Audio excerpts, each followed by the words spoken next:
wind, hydroelectric power. These are all renewable sources of energy, and these are all solutions that come to mind when we talk about mitigating climate change. Hi, my name is Keerthana. I'm a 1M1B future leader and the founder of Enconcious. I might have a way to deal with this. Carbon sequestration, by definition, is the long term removal, capture, or sequestration, in a way absorption, of carbon dioxide from the atmosphere to slow or reverse atmospheric pollution, thereby trying to reverse global warming. When we talk about planting trees to help mitigate climate change, what those trees are doing is carbon sequestration. Unfortunately, just planting trees isn't enough. We need to do more. Here's where algae comes in.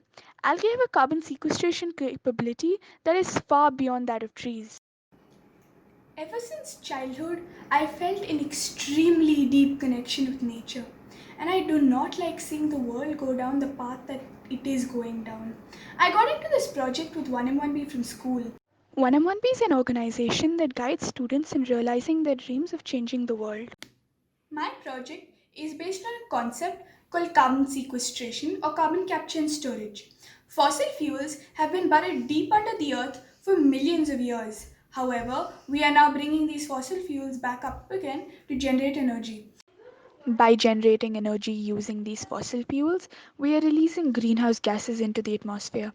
These greenhouse gases are drastically heating the earth up, causing global warming. Suppose we pulled this excess carbon dioxide out of the atmosphere instead.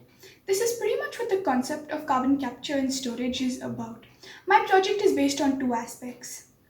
Firstly, I've started a blog to raise awareness about carbon capture and storage. With the blog, I'm hoping to help people realize why carbon capture is needed and how it can be used to tackle climate change. Shifting to renewable sources of energy is just one thing, but the world is just going to keep warming unless we pull carbon dioxide from the air. I'm also working on a prototype to sequester carbon, possibly in urban areas.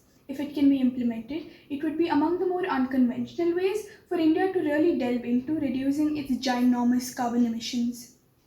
Through the project, I've been working on finding a balance between school, my blog, and the campaign. It has not been easy, but I'm not giving up on any.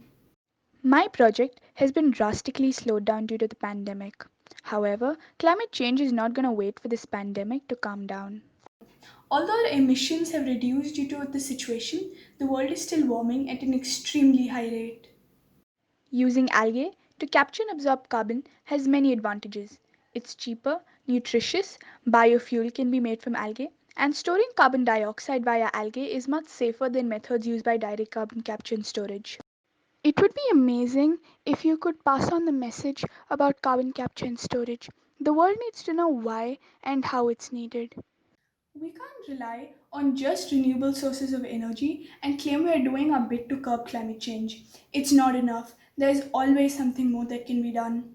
Although implementing an algae based solution may not be feasible at an individual level, it is possible at a community level. And coming together as a community is an amazing thing.